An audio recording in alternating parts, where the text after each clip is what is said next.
Bonjour et bienvenue au Forum Radio Gidon. Vous êtes l'invité Valérie Pécresse. Bonjour. Alors, Bonjour. à 5 semaines tout juste des élections régionales, la politique reprend ses droits. Quelle stratégie, mais aussi quel projet pour celle qui préside la région Île-de-France, pour vous donc vous la présidez depuis 2015 et qui aspire à se faire réélire.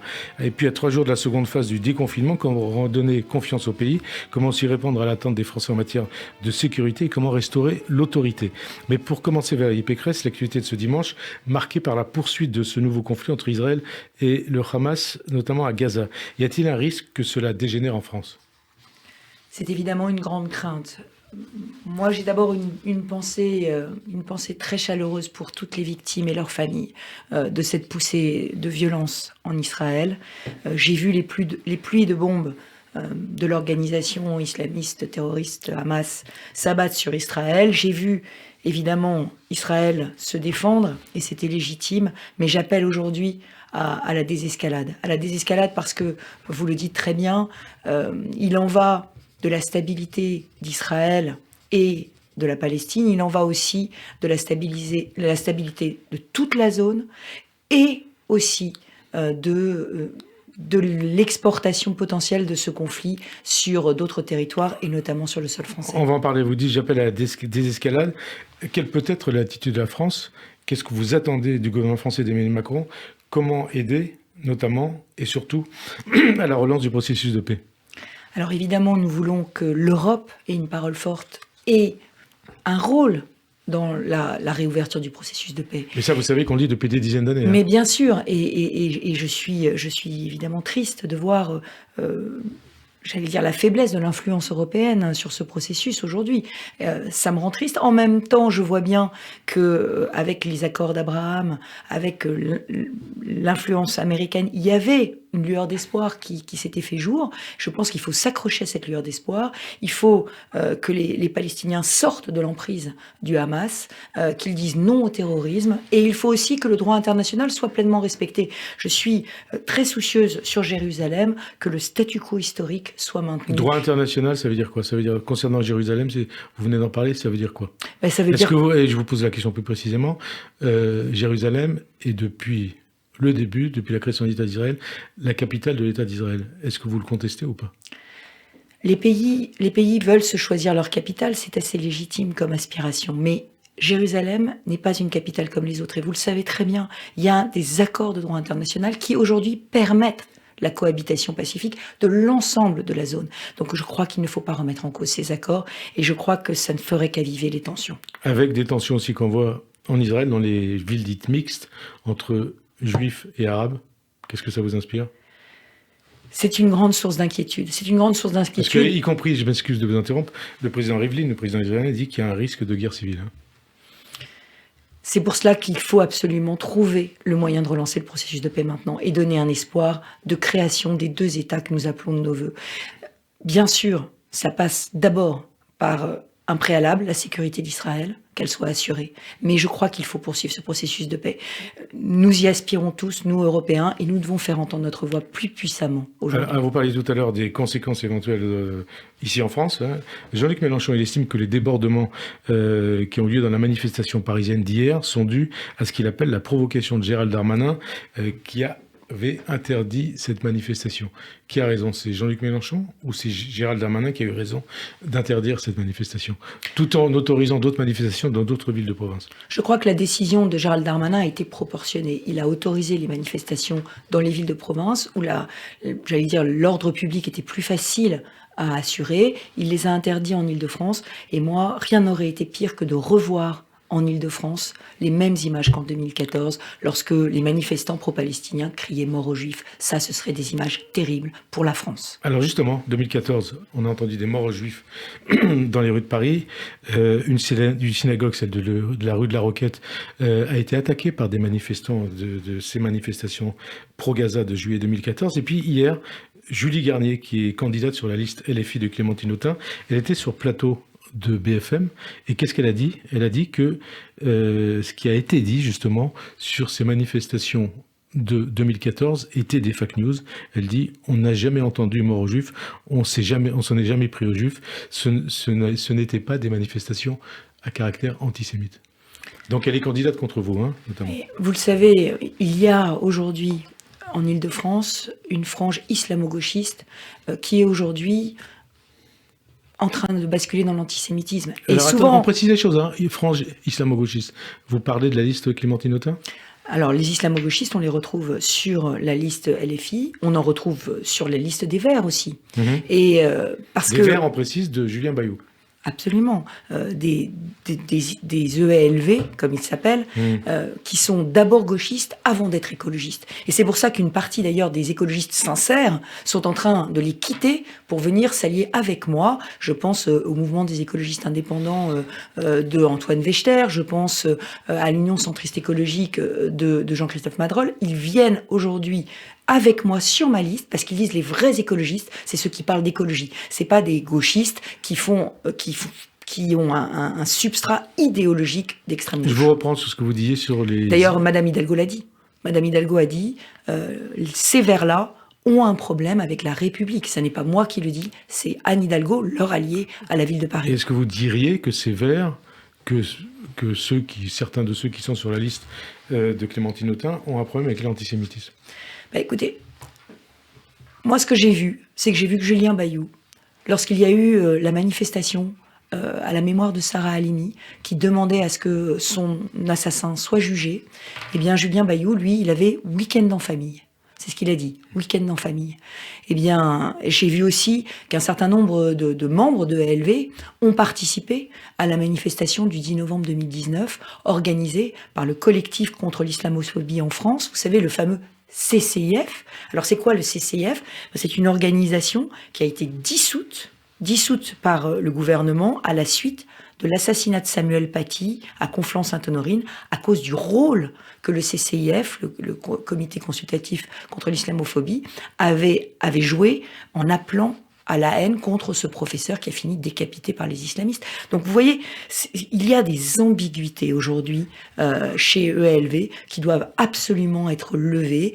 Et je le dis, il y a un risque que la région Île-de-France tombe aux mains de cette frange islamo-gauchiste, de cette frange indigéniste, qui est en train aujourd'hui de s'allier avec une gauche qui a perdu sa boussole républicaine. Frange indigéniste, islamo-gauchiste, vous parlez donc des Verts, de EELV et aussi de LFI ?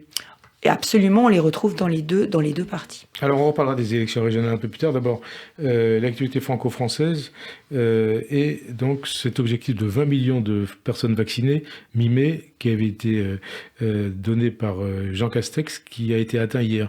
Est-ce que vous saluez ce résultat ?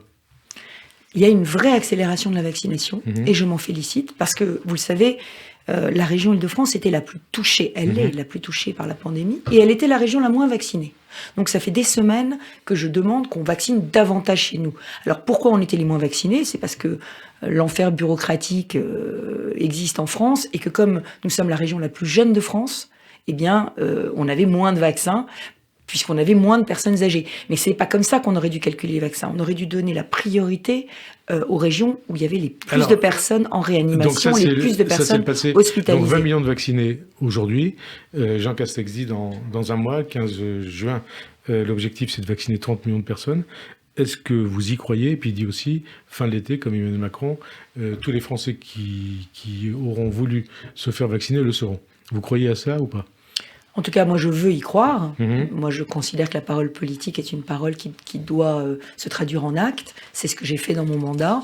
Donc, j'espère que le gouvernement a la même conception de la politique que moi et qu'il s'engage sur ce qu'il peut faire et ce qu'il fera. Alors, nous sommes à 3 jours de la seconde phase du déconfinement. C'est le 19 mai, avec donc l'ouverture des terrasses, des restaurants, des lieux de culture et des commerces non essentiels. Comment vous accueillez cette échéance ?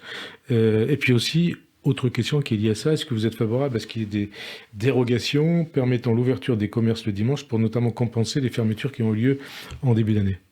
Alors absolument, vous le savez, la région est très puissamment engagée dans la réouverture, la réouverture des commerces et la réouverture des restaurants. On a aidé les restaurateurs, les hôteliers à passer ce cap. On est la première région touristique, la première région culturelle, donc on a des secteurs qui sont totalement à l'arrêt. Hier, j'étais dans une entreprise de l'événementiel. Les intermittents de l'événementiel sont au bord du gouffre parce qu'ils sont en fin de droit. Et ce que le gouvernement a accordé aux intermittents du spectacle, c'est-à-dire une année blanche d'indemnité et chômage, il ne l'a pas accordé aux intermittents de l'événementiel et de la restauration qui, eux, sont en fin de droit. Donc, il faut vraiment les aider à rebondir très vite. Et la région peut faire quoi? Alors, la région a mis en place une aide de 1 000 € pour réaménager les terrasses. Mais au-delà de ça, ce que je crois, c'est qu'il faut assouplir. Il faut que le gouvernement assouplisse toutes ces réglementations bureaucratiques et effectivement qu'on autorise l'ouverture du dimanche de tous les magasins pour pouvoir permettre de rattraper les manques à gagner de chiffre d'affaires. Il faut arrêter les réglementations tatillonnes, il faut libérer les énergies. Alors, ouverture du dimanche, qui va être aussi un problème social, il faut que les syndicats et le personnel soient d'accord. Absolument. Est-ce que vous êtes en négociation avec le gouvernement, en tout cas en discussion avec le gouvernement pour que ça soit accordé? Mais vous savez, à la région, nous avons signé 7 accords de dialogue social depuis que je suis élue, et je sais que dans la négociation, on peut faire des accords gagnant-gagnant. Vous connaissez notre slogan, travailler plus pour gagner plus. Il y a énormément de Français qui aujourd'hui, je le dis, se sont retrouvés dans des situations de chômage partiel avec des pertes de revenus importantes. On a des étudiants qui sont au bord du gouffre, qui aimeraient aussi pouvoir avoir du travail le dimanche. Donc il faut libérer les énergies. Il faut arrêter de corseter l'économie française. Il y a 200 milliards d'épargne aujourd'hui. Les Français doivent consommer. Mais pas seulement en Ile-de-France, hein, dans tout, en France. Au niveau du pays. En France. Absolument. Et alors, autre question, les soldes. Est-ce qu'il faut les repousser ou pas? Ça doit se faire en concertation avec le secteur. Qu'est-ce que vous demandez aux commerçants? Je n'en ai pas discuté avec les commerçants. Aujourd'hui, ce qui est sûr, c'est qu'il faut réouvrir déjà les magasins, mettre les soldes immédiatement. Ce sera leur décision, mais je pense que c'est peut-être un peu tôt pour les avancer, effectivement. Alors, lié peut-être quelque part à tout ça, puisque ça concerne aussi les commerçants, est-ce que vous êtes favorable au projet d'Anne Hidalgo de piétonisation du centre de Paris? Chaque maire est légitime à porter son projet pour sa ville. Donc Anne Hidalgo a été réélue, elle a un projet pour Paris. Ce n'est pas le rôle de la présidente de région de s'opposer au projet de la mairie de Paris. Mais... il y a un mais. Bah oui. Je suis responsable de la cohésion d'une région de 12 millions d'habitants. Paris n'appartient pas qu'aux Parisiens. Et la circulation dans Paris et la circulation autour de Paris sur le périphérique, ce sont des actes routiers d'intérêt régional. Il y a beaucoup de gens qui les empruntent, qui viennent de très loin, qui vont très loin. Donc ce que je demande, c'est une concertation régionale sur toutes les mesures de restriction de la circulation dans Paris, parce que c'est le bon échelon. Sur le périphérique, par exemple, vous avez 1 100 000 véhicules par jour. Donc toutes les mesures qui sont prises, à la fois qui empêcheront la traversée de Paris, vont avoir un effet report sur le périphérique. Et en même temps, Madame Hidalgo nous dit, je vais supprimer une voie sur le périphérique. Mais ça va être l'enfer, ça va être la congestion, la thrombose, et ça va être le désespoir pour tous les Franciliens qui n'ont pas d'autre choix que de prendre leur voiture. Et ils sont des millions en Ile-de-France. Et quand vous dites ça à Anne Hidalgo, je sais ce que vous lui avez dit, concertation au niveau régional, qu'est-ce qu'elle vous répond? Elle répond concertation au niveau des arrondissements. Ça n'est pas le bon niveau. C'est comme ça qu'au moment de la fermeture des voies sur berge, j'avais obtenu l'annulation par le juge de la fermeture des voies sur berge pour défaut de concertation.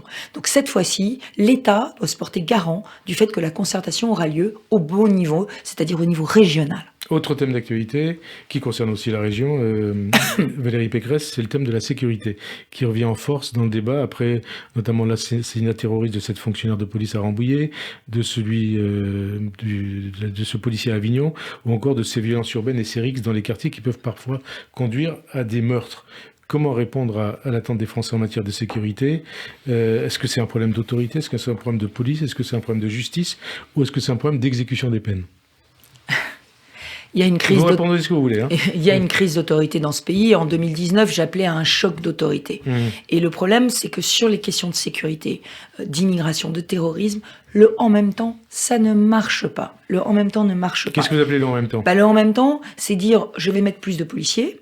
C'est ce que dit le président de la République, mais c'est ne pas avoir construit les milliers de places de prison promises qui font que l'exécution des peines, quand elles sont prononcées par les juges, est impossible. Aujourd'hui, la semaine dernière, j'étais à la maison d'arrêt de Nanterre et on m'expliquait que aujourd'hui, les juges ne jugent pas, enfin ne décident pas des peines de prison en fonction de la gravité du délit, mais en fonction des places disponibles dans les prisons. On Vous vous dit voyez, ça. on inverse complètement, mais mais oui, parce qu'on peut pas mettre plus de 3 personnes dans une cellule. Donc on inverse complètement le référentiel. Donc qu'est-ce qu'on peut faire? Parce que le problème, c'est que tout le monde promet ces milliers de places de prison et en tant que président de région, je peux vous dire que ça va mettre 5 ou 6 ans à se construire. Au moins. Parce que construire des prisons, c'est long, c'est un processus très compliqué. Donc ça va mettre plusieurs années. Des chantiers ont été lancés. Des premiers chantiers commencent à démarrer, mais ça va prendre des années. Donc qu'est-ce qu'il faut faire? Moi, ce que je crois, c'est qu'il faut prendre des bâtiments publics, des casernes, des internats, prendre des bâtiments publics, les transformer en centres de détention avec bracelet électronique. Pourquoi? Parce que l'idée, c'est d'éloigner les caïds des quartiers, les éloigner et les mettre hors d'état de nuire. Donc faire des peines de détention dans des lieux fermés grâce au bracelet électronique, sans avoir besoin de construire des prisons. Ça peut être une réponse aux trafiquants, au trafic de drogue? Mais c'est une réponse à tous ces multirécidivistes qui pourrissent la vie des quartiers et qui aujourd'hui sont renvoyés chez eux avec un bracelet électronique. Le bracelet électronique est devenu une espèce de trophée qu'on exhibe dans les quartiers et vous imaginez la détresse des victimes qui portent plainte et voient revenir quelques jours plus tard ou quelques semaines plus tard le caïd qui les a agressés, qui mène les trafics dans son appartement avec un bracelet électronique. Donc on marche sur la tête. Ce sont des peines qui donnent un sentiment d'impunité à tous ceux auxquels on les prescrit. Est-ce qu'il n'y a pas aussi un problème de mixité dans les quartiers, dans les banlieues, Valérie Pécresse? C'est mon cri d'alarme depuis toujours. Est-ce que ça passe par la création la construction de nouveaux logements sociaux?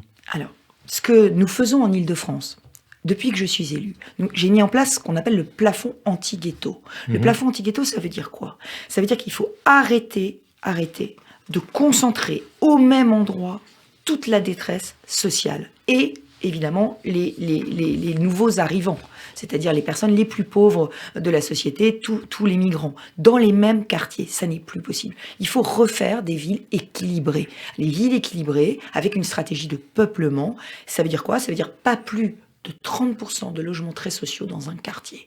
Moi, je ne finance plus aucun projet de logement sociaux, là où il y en a déjà plus de 30%.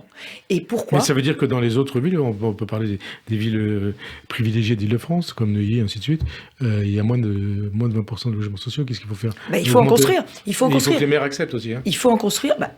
Les villes carencées, aujourd'hui, je finance des logements sociaux dans toutes les villes carencées d'Île-de-France. Parce que les maires ont bien compris que pour les jeunes, pour les travailleurs avec des petits salaires dans les villes, il faut des logements sociaux. Ou les fonctionnaires, notamment les fonctionnaires de police. Ou les fonctionnaires que nous voulons fidéliser en Île-de-France, ou les soignants, bien sûr. Donc, on a besoin de logements sociaux. D'ailleurs, on devrait les réserver en priorité aux travailleurs des villes. Si on faisait ça, on aurait beaucoup moins de difficultés à fidéliser des aides-soignants, des personnels d'entretien, des personnels de première ligne, comme on les appelle, dans toutes les villes. Et on éviterait le drame actuel de l'Île-de-France, où les aides-soignantes font parfois 3 heures de route pour venir, ou de transport en commun, pour venir soigner à l'hôpital. Donc il faut avoir une stratégie de peuplement. On reconstruit les quartiers, on détruit les ghettos. C'est ce que fait le Danemark aujourd'hui. Ils ont fait une stratégie en 10 ans, de reconstruction de la ville. C'est mon projet pour l'Île-de-France. Votre projet, on parlera encore je vous dis qu'on reparlera des régionales tout à l'heure, mais c'est un projet qui s'étend sur combien d'années? Ça va prendre du temps. Ça prend au moins 5-10 ans. Oui, mais regardez, l'autre jour, j'étais à Meaux, chez Jean-François Copé. Jean-François Copé, ça fait 18 ans qu'il fait ça. Il a détruit 16 tours. Vous dites 18 ans, hein. Ça se fait pas du jour au lendemain. Hein. Non, mais en 6. Écoutez, moi je suis depuis 6 ans à la tête de la région Île-de-France. Je peux vous citer d'ores et déjà des villes: Le Blanc-Ménil, Juvisy, La Île-et-Roses, Sartrouville, Chanteloup. Je peux vous citer toute une série de villes que j'aide aujourd'hui à se reconstruire. L'idée, c'est de faire moins de logements sociaux en pourcentage des logements construits pour que les classes moyennes soient majoritaires. Quand les classes moyennes sont majoritaires, les écoles fonctionnent, l'ascenseur social fonctionne, l'intégration fonctionne. Et quand ça n'est pas le cas, eh bien on crée du communautarisme, on crée des quartiers de délinquance et de trafic. Et ça, c'est la ségrégation dont Gérard Collomb avait parlé en disant que c'était une menace pour notre cohésion nationale. Quand il a quitté son ministère, le ministère de l'Intérieur. Absolument. Alors, justement, ministère de l'Intérieur, police. Le problème de la police remonte quand même à quelques années, avec la suppression de 13 000 postes de policiers et gendarmes par Nicolas Sarkozy. Vous étiez alors sa ministre du budget. J'étais ministre des universités, mais c'est pas grave. Vous aviez été auparavant le ministre du budget. Et vous avez, donc, en tout cas, le gouvernement avait entériné, Nicolas Sarkozy, ce choix dans le cadre de la RGPP qui préconisait le non-remplacement d'un fonctionnaire sur deux. Est-ce que ça a été une erreur à l'époque ? Cette polémique est une fausse polémique. La question, c'est de savoir si, est-ce que sous Nicolas Sarkozy, la délinquance a baissé ou non ? La délinquance a baissé drastiquement sous Nicolas Sarkozy. On était parti des années... Est-ce que la délinquance n'a pas augmenté après ? Parce qu'il y avait justement cette suppression de postes de policiers et de gendarmes. Ce que nous avions fait, avec les peines planchées notamment, avec des peines judiciaires pour les multirécidivistes automatiques, on avait fait baisser les statistiques de la délinquance. C'est ça la réalité. Alors on l'avait fait avec moins d'effectifs, on avait fait mieux avec moins. Mais depuis, si Nicolas Sarkozy était encore président de la République, sans doute aurait-il réaugmenté les effectifs. Il faut mettre les effectifs en fonction des faits. Et je remarque que les mêmes qui remontent aux années Sarkozy, alors que les chiffres étaient en baisse, les mêmes nous ont supprimé dans le métro 500 postes de policiers et de gendarmes, alors que la délinquance dans le métro augmente. Donc j'ai M. Darmanin, Mme Schiappa qui parlent de la délinquance et qui retirent les policiers. Nous, à la région, qu'est-ce que nous avons fait ? Nous avons mis 1000 agents de sécurité privés, de sécurité SNCF et de sécurité RATP, en plus, pour compenser les policiers qui nous ont été retirés. Toujours lié à la sécurité, lié à l'autorité, lié au respect. Dans une nouvelle tribune publiée sous forme de pétition par Valeurs Actuelles, des militaires anonymes évoquent une guerre civile qui couvre. Qu'est-ce que vous pensez de cette initiative et de ce texte ? Y a-t-il pour vous, selon vous, un risque de guerre civile ? D'abord, je voudrais dire que je suis, en tant que colonel de la réserve citoyenne, très attachée. Vous êtes comme Xavier Bertrand, colonel de la réserve citoyenne. Absolument. Les armées font bien leur travail. Ils sont venus chercher les hommes et les femmes politiques pour qu'ils s'engagent aussi à leur côté. Donc, ce que je veux dire, c'est que je partage le constat de la crise d'autorité dans le pays. Ça, je l'ai dit. Et je l'ai dit depuis des années. Mais je suis aussi très attachée à la neutralité des armées. Les armées doivent être neutres et ne doivent pas faire de politique. Aussi bien les retraités que les militaires d'actifs ? Les retraités ont leur liberté d'expression totale. Les militaires d'actifs doivent être dans la neutralité. Et quand les retraités appellent quelque part un putsch ? Moi, mon autorité, elle sera toujours républicaine. Mon autorité, elle sera républicaine par les urnes. Elle sera jamais militaire par la force. C'est ça qui fait ma différence avec ces extrémistes de droite qui, eux, veulent la guerre civile. Parce que vous dites eux veulent la guerre civile. Bah oui, ceux qui signent cette pétition. Non, pas ceux qui signent la pétition. Ah bon. Madame Le Pen et ses troupes du RN, eux, ne font que attiser. Souffler sur les braises, parce qu'ils vivent des problèmes et ils ne sont jamais dans la solution des problèmes. Vous voyez, je vais vous donner un exemple, mais qui est important. À la région Île-de-France, quand je suis arrivée au lendemain des attentats du Bataclan, la demande de sécurité était extrêmement forte. Donc je crois qu'on était 3 mois après les attentats. Hein. Même pas 3 semaines. 3 semaines. Les attentats avaient eu lieu en novembre, j'ai été élue le 6 décembre. Donc 3 semaines après les attentats du Bataclan, j'ai été élue. Évidemment, la demande de sécurité à l'époque était colossale. Aussi forte, bien plus forte même presque qu'aujourd'hui. Et donc, qu'est-ce que j'ai fait ? J'ai signé avec Bernard Cazeneuve, qui était ministre de l'Intérieur de l'époque, une convention unique en France pour que la région soit productrice de sécurité, qu'on cofinance les commissariats, qu'on cofinance les casernes de gendarmerie, les équipements des forces de police, etc. La vidéoprotection, qui n'existait pas. Donc j'ai signé cette convention. Eh bien, le Rassemblement national a eu la tremblote. Il a refusé de voter ce bouclier de sécurité régional. Et quelle était la réponse ? Quelle était la justification ? Le Rassemblement national a refusé de voter le bouclier de sécurité parce que ça n'était pas la compétence de la région.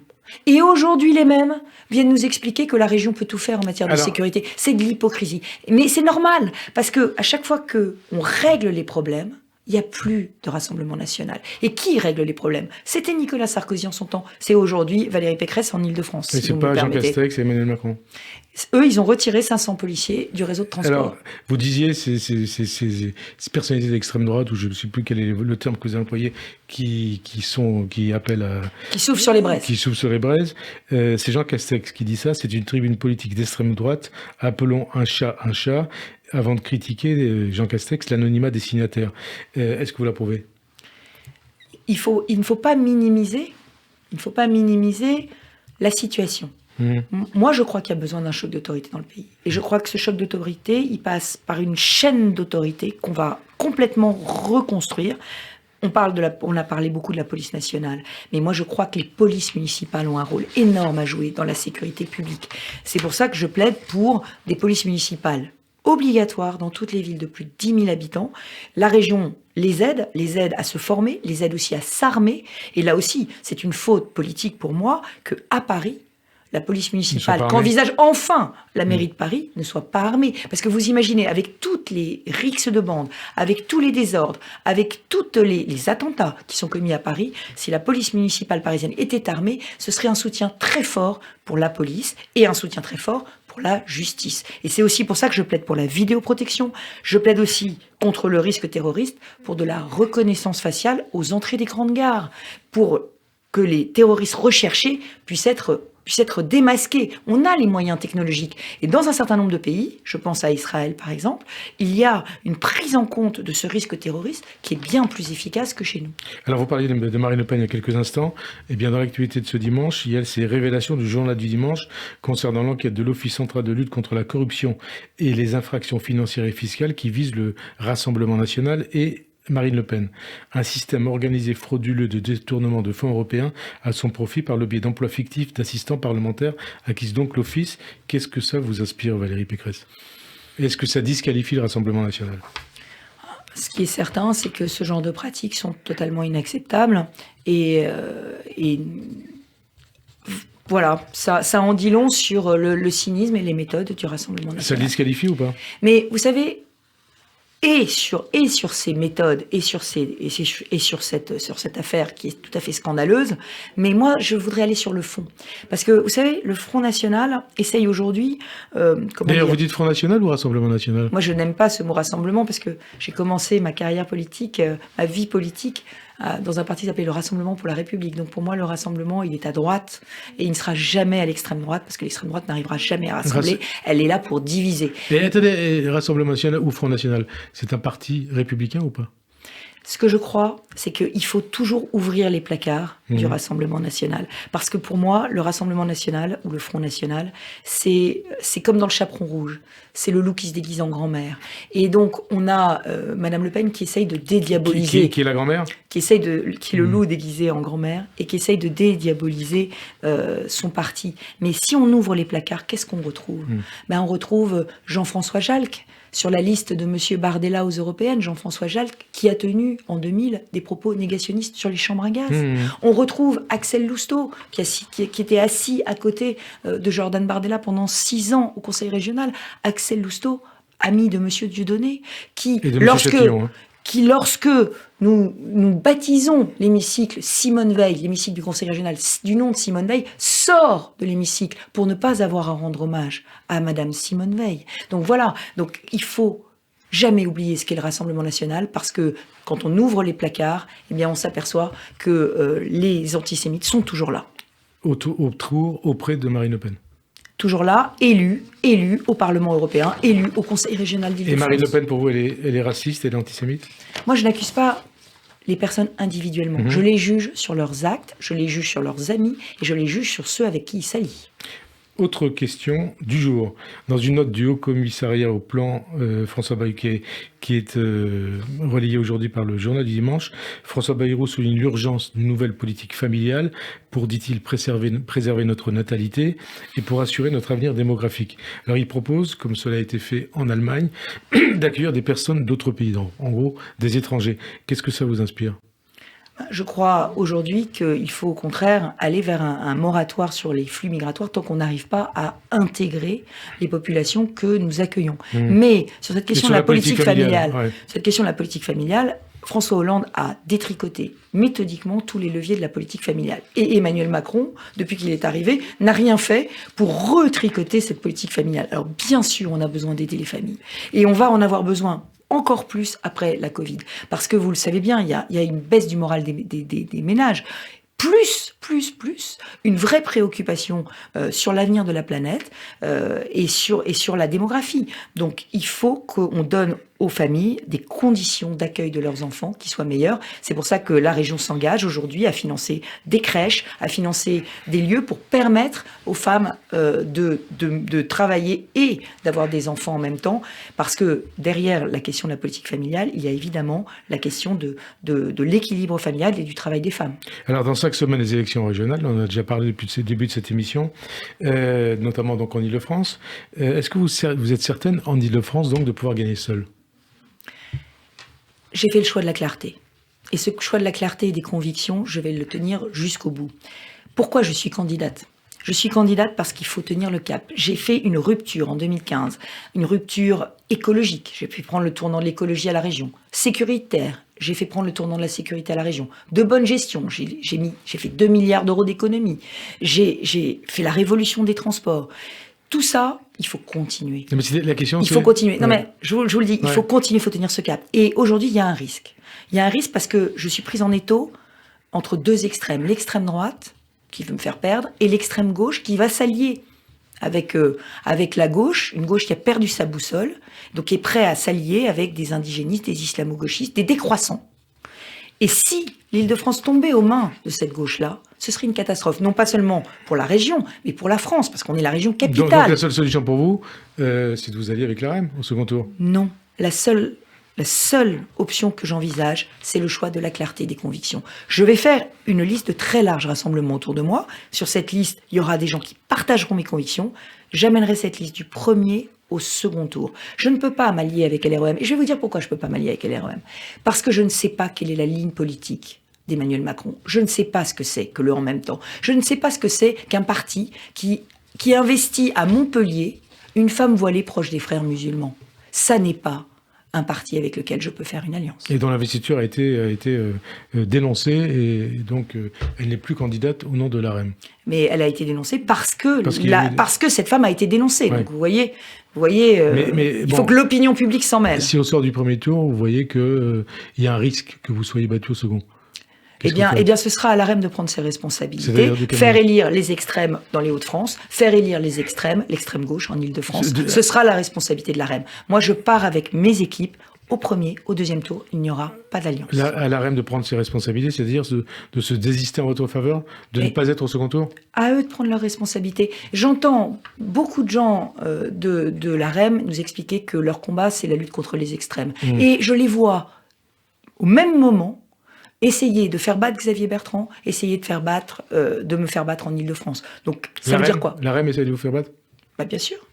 Bien sûr. Mais vous leur dites, il faudra prendre vos responsabilités, c'est-à-dire faire en sorte que vous soyez élu. Mais je pense que mon bilan parle pour moi. D'ailleurs, beaucoup de ministres du gouvernement en ont dit beaucoup de bien, y compris des ministres qui se présentent aujourd'hui contre moi, ont dit énormément de bien de mon bilan en matière de lutte pour les droits de l'homme, de mon bilan en matière d'égalité femmes-hommes. Ils ont dit énormément de bien de mon bilan. Aujourd'hui, ils présentent une liste contre moi au risque de faire passer cette ultra-gauche, cette gauche radicale qui vraiment mènerait l'Île-de-France au chaos et à la faillite économique et républicaine. Ça veut dire qu'ils auraient dû ne pas proposer de liste, ne pas défendre de leur couleur au régional ? Pour moi, l'AREM aujourd'hui est dans une impasse politique totale. Elle est dans une impasse politique totale parce que ce n'est pas un vrai parti. Il n'y a pas de ligne. On ne sait pas quelle est la ligne. Et à partir du moment où on ne sait pas quelle est la ligne, c'est très difficile de constituer une force politique. Et pourtant, vous voyez ce qui se passe en PACA, Renaud Muselier a signé un accord avec l'AREM.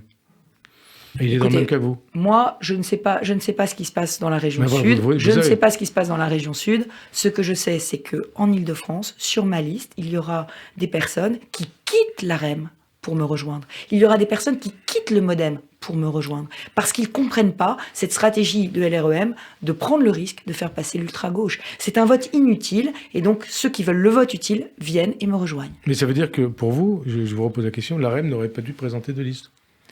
Mais je ne suis pas conseillère politique de l'AREM. Moi, je ne comprends pas leur stratégie. De toutes les façons, ils ont la on peut leur décerner la palme de l'insincérité politique, puisqu'ils expliquent que s'ils ne s'allient pas ou s'ils font une liste contre moi, c'est parce que je représenterai une droite conservatrice, alors qu'eux-mêmes ont 3 têtes de liste qui étaient en tête des cortèges de la Manif pour tous. Donc tout ça est juste totalement irrationnel. Je ne comprends pas leur stratégie. Pour moi, LREM est un canard sans tête dans cette élection et n'a pas de ligne politique. Alors, concernant LR, vous n'êtes plus à LR, mais vous étiez à LR, et donc il y a des candidats LR sur vos listes. Vous comprenez, donc je vous ai posé la question sur le PACA. Donc, d'abord, est-ce que vous comprenez la stratégie de René Moselier ou pas? C'est la question.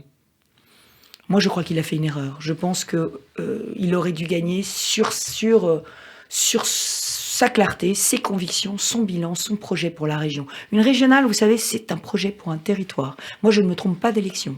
Moi, mon projet, ce sera quelle région en 2030 ?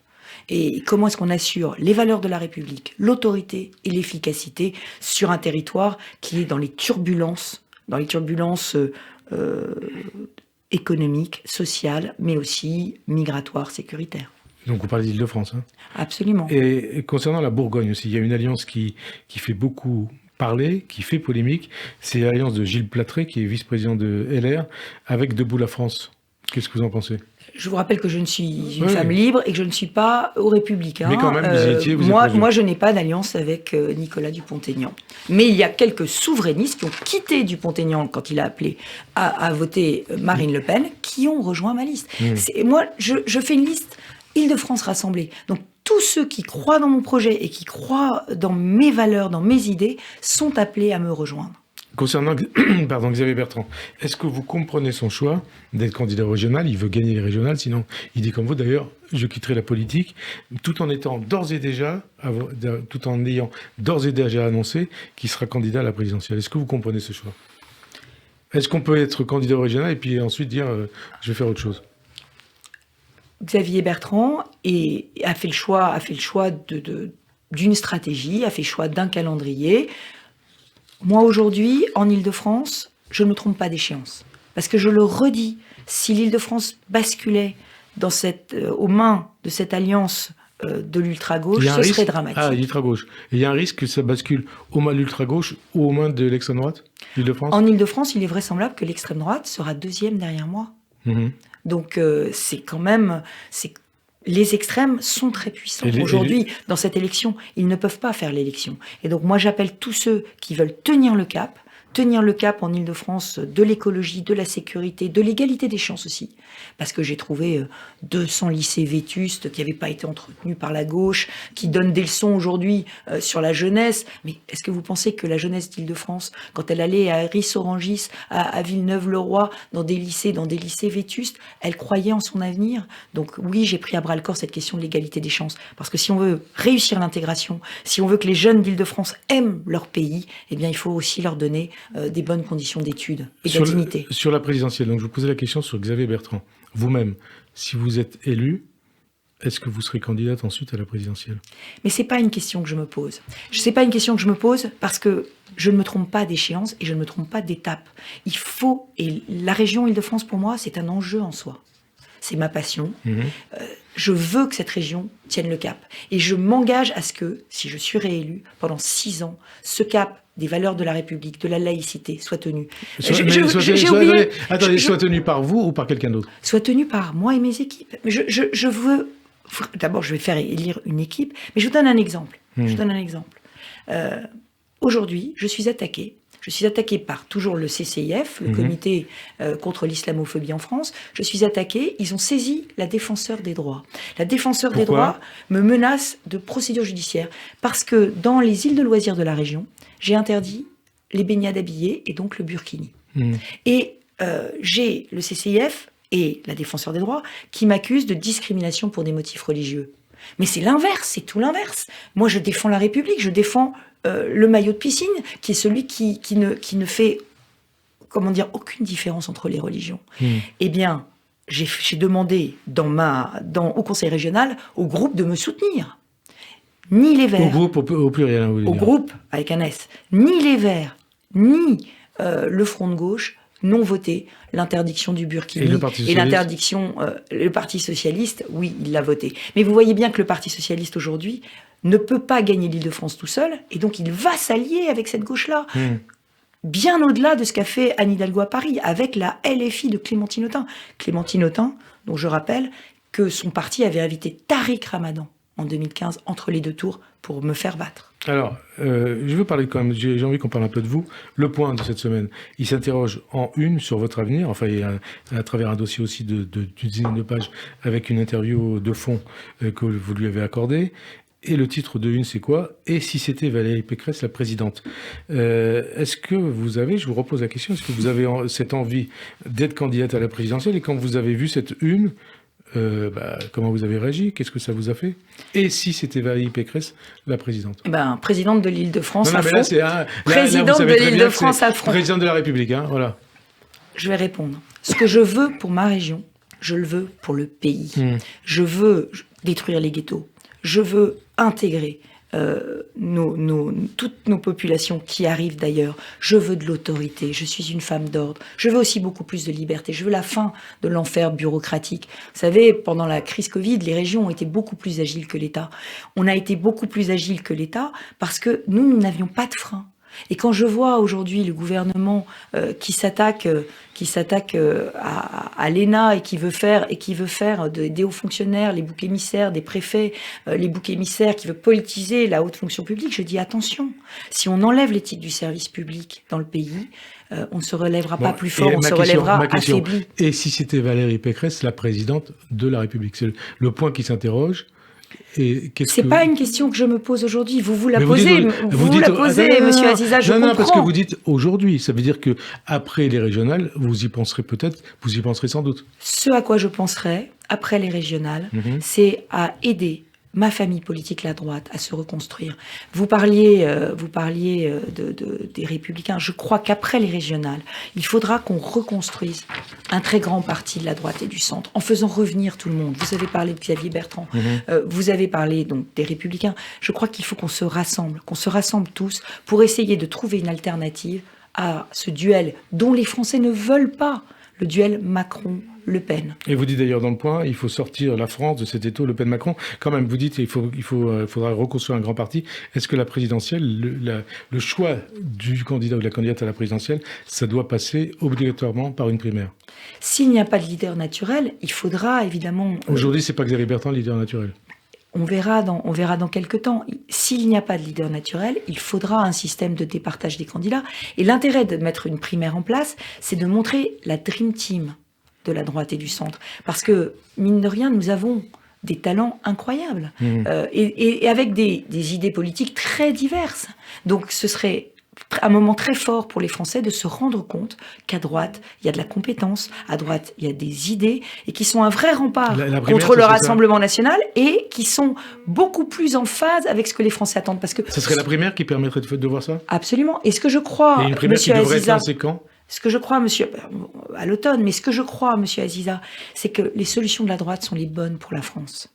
Les solutions de la droite, débureaucratiser, dénormer, réformer l'État, décentraliser, libérer les énergies, une dose de liberté, de libéralisme, de l'autorité, mais de l'autorité républicaine, de l'efficacité, de la bonne gestion. On a endetté la France.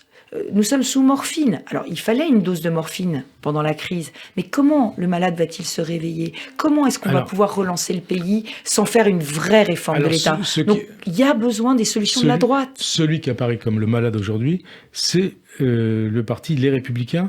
Il y a un sondage publié aujourd'hui dans Le Parisien, je crois que c'est un sondage Ipsos. 10% des sondés estiment que les Républicains sont les plus à même d'améliorer les choses en France s'ils revenaient au pouvoir. Donc, c'est compliqué de valider ce que vous dites, c'est-à-dire est-ce que les Français n'ont pas forcément envie de sortir de l'étau Le Pen-Macron à la présidentielle? D'abord, ils le disent dans chaque sondage aussi. Dans chaque sondage, ils disent on ne veut pas du duel Macron-Le Pen, à 80%. Donc ils n'en veulent pas.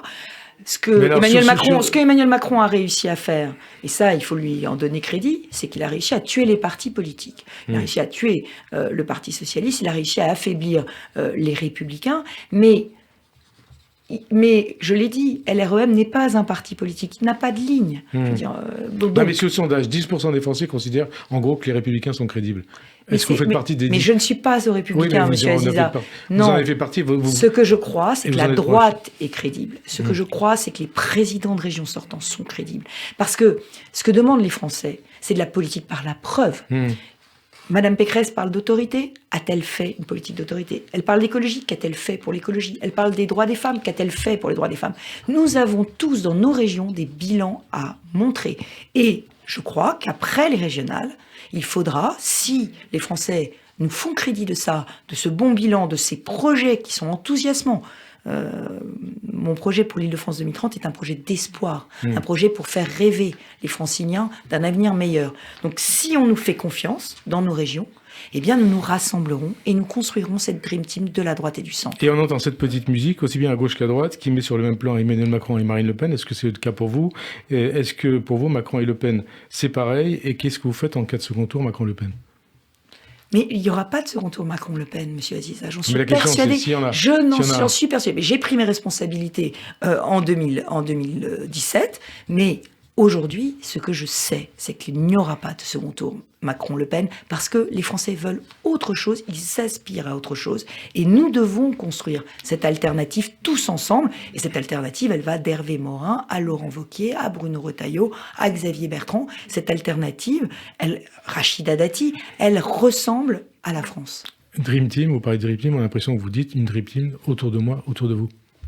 Une Dream Team dans laquelle je ferai entendre une voix singulière, celle des grandes métropoles, celle de l'écologie, celle des femmes, celle aussi de l'économie et d'une économie pro-entreprise. Il faut que le prochain président de la République soit une présidente de la République, soit une femme? Ah bah pas à tout prix, parce que pour moi, ce sera jamais Marine Le Pen. Mais vous